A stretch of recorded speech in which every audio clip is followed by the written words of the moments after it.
اللهم صل وسلم وبارك على سيدنا محمد وعلى اهله واصحابه اجمعين. ازيكم حبايبي؟ عاملين ايه؟ يا رب تكونوا بخير. النهارده ان شاء الله هنعمل مع بعض بقى هنعمل طرت البسكوت. انا معايا هنا بسكوت اولكر، اي بسكوت ساده، مش شرط يكون اولكر، اي بسكوت ساده تحبيه او تفضليه اعمليه. احنا طبعا هنطحنه. معايا 3 بيضات، معايا كوبايه الا ربع سكر، واحط كوبايه الا ربع زيت وفانيليا وباكو باودر. هطحن بقى البسكوت، هفكه كده. انا محتاجه كوبايتين بسكوت مطحون، فانا هطحن على قد كوبايتين. انا جايبه هنا علبه عشان ايه؟ يبقى معايا براحتي ما يخلصش منه. هفك كده الباكو كده وهطحنه كله. طبعا هفك كل البسكوت بقى وارجع لكم اكون طحنته في الكبه. بصوا بقى يا جماعه، انا هنا ايه، فرمت البسكوت، فجبت قالب هعمل فيه، فطلع كبير شويه، فزودت المقادير حبه. هعمل 4 بيضات. السكر زودت حوالي معلقه كبيره سكر، كوبايه الا حاجه بسيطه. برضو الزيت هيبقى كوبايه الا حاجه بسيطه، والفانيليا طبعا والبودر. وهنحط بقى بسكوت من كوبايتين ونص ل3 كوبايات عشان قالب الطرت بتاعي كبير.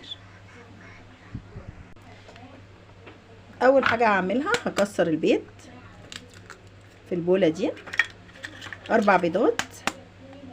لو القالب صغير ممكن تعملي ولو ببيضتين، بيضتين مثلا معاهم من كوبايه وربع لكوبايه ونص بسكوت، لكن انتوا هتشوفوا القالب بتاعي كبير، فعشان كده انا كبرت المقدار.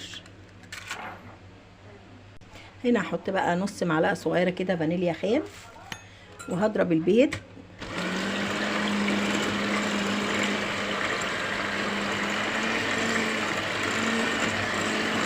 لغايه ما لونه يفتحها خالص.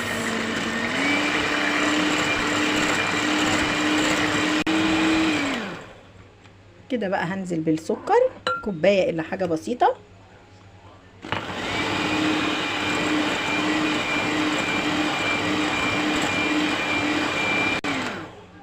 هنزل بقى بالزيت برضو كوبايه الا حاجه بسيطه، نفس مقدار السكر نفس مقدار الزيت. هضرب كويس جدا بقى كده. خلاص كده اتضرب كويس جدا. هنزل بقى بالبسكوت، هبتدي كده شويه شويه. انا قلت لكم من كوبايتين ونص ل3. هسيب شويه في البوله كده، وهحط عليهم بقى باكو باودر بحاله. طرت البسكوت ده بيبقى طعمه جميل جدا.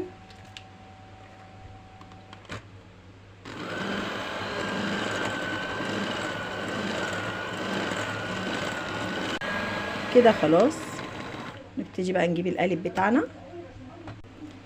كده هنزل، جبت القالب بقى بتاعي، هنزل اهو بالطرت بتاعي او البسكوت.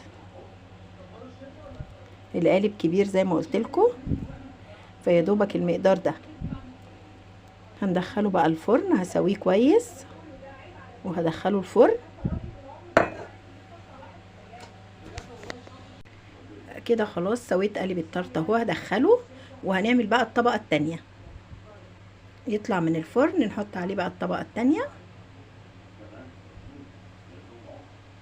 على ما القالب بقى يطلع من الفرن هنعمل الطبقه التانية. هحط كده معلقتين 3 قشطه. القشطه دي وش اللبن اللي انا مطلعاه، معلقتين كبار قوي كده.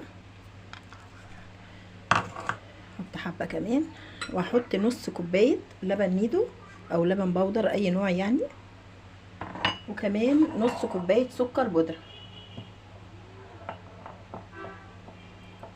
دي الطبقه التانية بتاعت قالب الطرت بتاعي. نص كوبايه سكر بودره. هضربهم بقى كلهم في بعض كده بالمضرب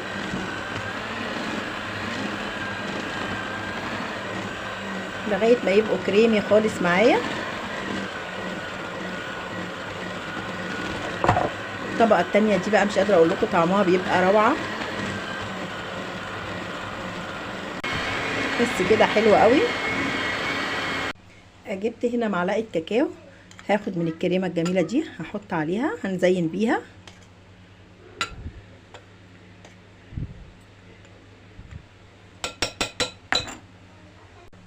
هقلبها بقى كويس كده.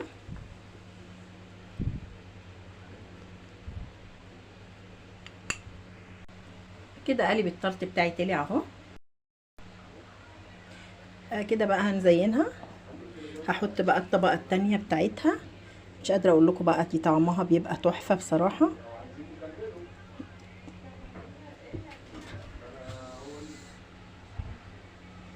هفردها بقى كده كويس.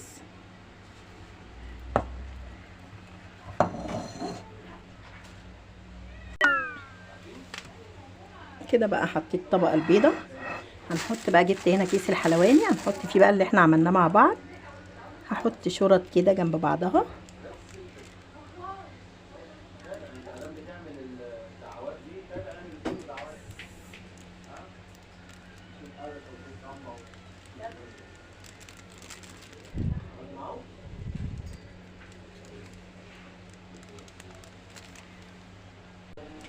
هنا جبت بقى الخلة بتاعتي كده، همشي بيها كده.